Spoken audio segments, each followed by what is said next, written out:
حضرت موسیٰ علیہ السلام ایک مرتبہ کوہ طور پر اللہ تبارک و تعالیٰ سے ہم کلام ہونے کے لیے گئے، اللہ تبارک و تعالیٰ سے بات کر رہے ہیں، تو درخت کے اوپر ایک چھپکلی تھی،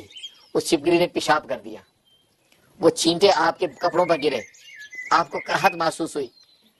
تو جھٹ سے آپ نے اللہ تبارک و تعالیٰ سے سوال کر لیا، اے رب ذوالجلال، اس چھپکلی کو پیدا کرنے سے آپ کا کیا مقصد تھا؟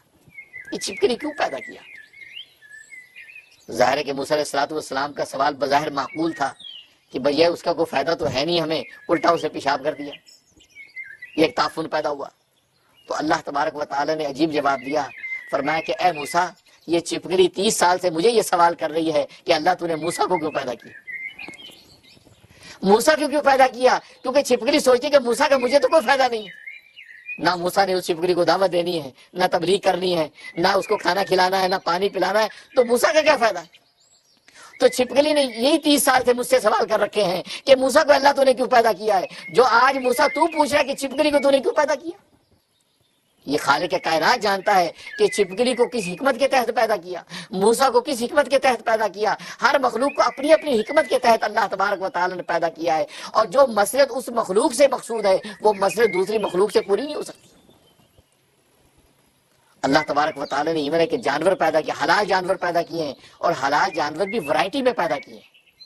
یہ نہیں کہ بس بکرا پیدا کر دیا، گوشت کھانا ہے بکرا ذبح کرو گوشت کھاؤ، نہیں، گائے بھی پیدا کر دی، بھینس بھی پیدا کر دی، نیل گائے بھی پیدا کر دی، بکرے بھی پیدا کر دی، بکری پیدا کر دی، بھیڑ پیدا کر دی، دمبے پیدا کر دیے، اونٹ پیدا کر دیے۔ تو گویا کہ جانوروں کی ورائٹی، حالانکہ کھانا گوشت ہے،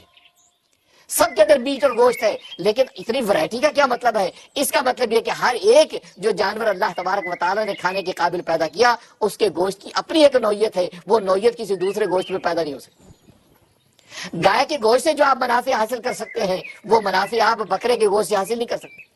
ایون چکن کے گوشت سے آپ جو منافع حاصل کر سکتے ہیں، وہ آپ مچھلی سے حاصل نہیں کر سکتے ہیں۔ تو اگر یہ اللہ تبارک و تعالیٰ کی حکم اور یہ مسالے پیش نظر نہ ہوتے تو پھر اللہ تبارک و تعالیٰ کو کھانے کی صرف ایک چیز پیدا کر دینا کافی تھا۔ جبکہ اللہ تبارک و تعالیٰ اناج بھی پیدا کیے ہیں، ان اناجوں کے اندر بھی ورائٹی پیدا کی ہے، کہیں چنا پیدا کر دیا، کہیں گندم پیدا کر دیا، کہیں جو پیدا کر دی، یہاں تک کہ بے شمار اناج اللہ تبارک و تعالیٰ نے پیدا کر دیے ہیں۔ حالانکہ ان اناجوں سے مقصود ایک ہی چیز ہوتی تو اللہ تبارک و تعالیٰ کو اناجوں کی ورائٹی پیدا کرنے کی ضرورت کیا تھی؟ اس کا مطلب یہ ہے کہ چنے سے جو مقصود اور حکمت ہے وہ آپ گندم سے حاصل نہیں کر سکتے، گندم سے جو مقصود ہے وہ آپ جو سے حاصل نہیں کر سکتے، جو سے جو مقصود ہے وہ چاول سے حاصل نہیں کر سکتے، چاول سے مقصود ہے تو کسی اور اناج سے حاصل نہیں کر سکتے۔ تو معلوم ہے کہ یہ ورائٹی بھی اللہ تبارک و تعالیٰ جو پیدا کی ہے، ہر ایک کی اپنی اپنی خاصیات رکھی ہیں، اور وہ خاصیت کسی دوسرے کے اندر اس نوعیت کی آپ کو نہیں مل سکتی۔